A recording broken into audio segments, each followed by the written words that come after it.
कभी ऐसा हुआ है कि कोई शख्स जो पहले आपसे बात करता था अचानक दूर हो गया हो?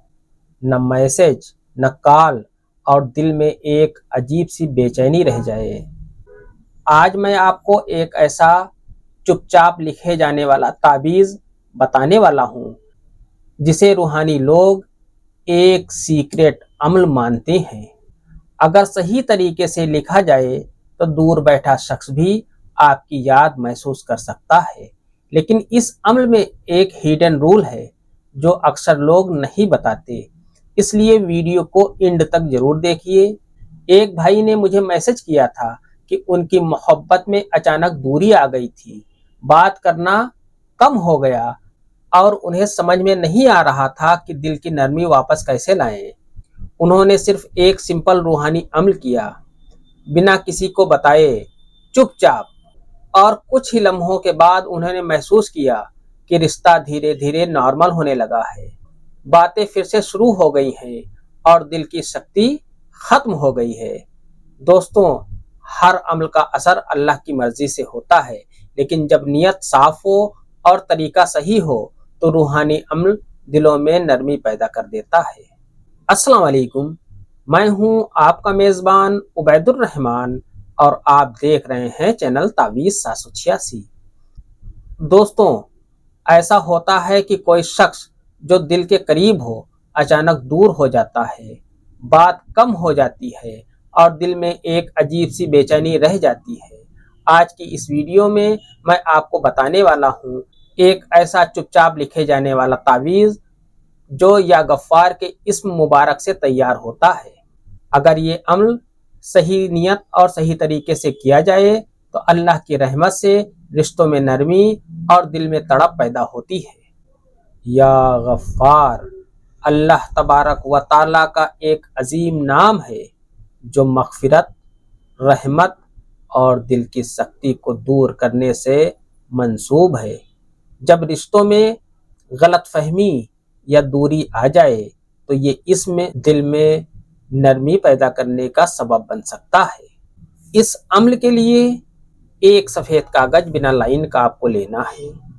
उसके ऊपर जिस तरीके से मैंने लाइन खींची है इसी तरीके से आप भी लाइनें खींच लें। अगर आपके पास जाफ़रान मुहैया हो तो आप जाफ़रान से ये नक्श लिखें, अगर ना हो तो कोई बात नहीं, इस तरीके का ऑरेंज कलर का आप पेन ले लें, उससे ये नक्श आप लिख सकते हैं। इस नक्श की मुकम्मल जानकारी से पहले आपसे गुजारिश है और इस अमल की इजाज़त के लिए इस वीडियो को ज़्यादा से ज़्यादा शेयर करें और इस वीडियो को लाइक करें। अगर अभी तक आपने इस चैनल को सब्सक्राइब नहीं किया है तो इस चैनल को सब्सक्राइब करके बेल आइकन पर प्रेस कर दें, जो कि बिल्कुल फ्री है। आइए नक्श को भरने का तरीका जान लेते हैं। आपको सबसे पहले जिस तरीके से मैंने लाइन खींची है 6 खाने का बॉक्स आपको बना लेना है। 6 खाने का बॉक्स बनाने के बाद आपको ऊपर यहाँ पर 786 लिख देना है। 786 लिखने के बाद आपको यहाँ पर लिखना है यहाँ पर आपको लिखना है अलिफ, यहाँ पर आपको लिखना है गैन, यहाँ पर आपको लिखना है फे, यहाँ पर आपको लिखना है अलिफ और यहाँ पर आपको रे लिख देना है। इस तरीके से ये नक्श आपका मुकम्मल हो जाता है। इस नक्श को लिखते वक्त दिल में सुलह और मोहब्बत की नीयत रखें, अपने महबूब का ख्याल हर वक्त रखें। इसके बाद आपको इस नक्श के नीचे आपको महबूब का नाम यहाँ पर आपको लिख देना है।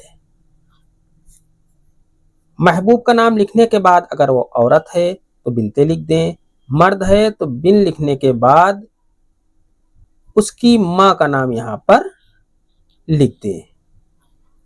इस तरीके से ये नक्श आपका पूरी तरीके से मुकम्मल हो जाता है।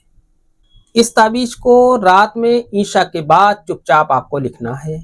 लिखने से पहले 11 मरतबा दुरूद शरीफ पढ़नी है, फिर 100 मरतबा या गफ्फार का जिक्र करना है, फिर आखिर में दुरूद शरीफ पढ़नी है। पढ़ने के बाद इस नक्श के ऊपर आपको दम कर देना है। ताबीज को फोल्ड करके अपने पास रखें या अपने घर में इसे हिफाजत से रख दें। जिस रूम में आप सोते हैं वहां पर आप इस नक्श को रख दें। अमल करते वक्त किसी को बताना जरूरी नहीं है। खामोशी और यकीन के साथ इस अमल को करें। इस अमल को सिर्फ हलाल मकसद और नेक नियत के लिए करें, किसी को नुकसान या जबरदस्ती कंट्रोल करने के लिए इस्तेमाल न करें। असर सिर्फ अल्लाह की मर्जी से होता है। अगर आपको ऐसी रूहानी मालूमात पसंद आए तो वीडियो को लाइक करें, सब्सक्राइब करें और कमेंट में या गफ्फार जरूर लिखें। अल्लाह आपकी जायज़ मोहब्बत में आसानी पैदा फरमाए, आमीन। आज की वीडियो में इतना ही, मिलते हैं इंशाल्लाह अगली वीडियो में। तब तक के लिए अल्लाह हाफिज़, दुआ की दरखास्त के साथ।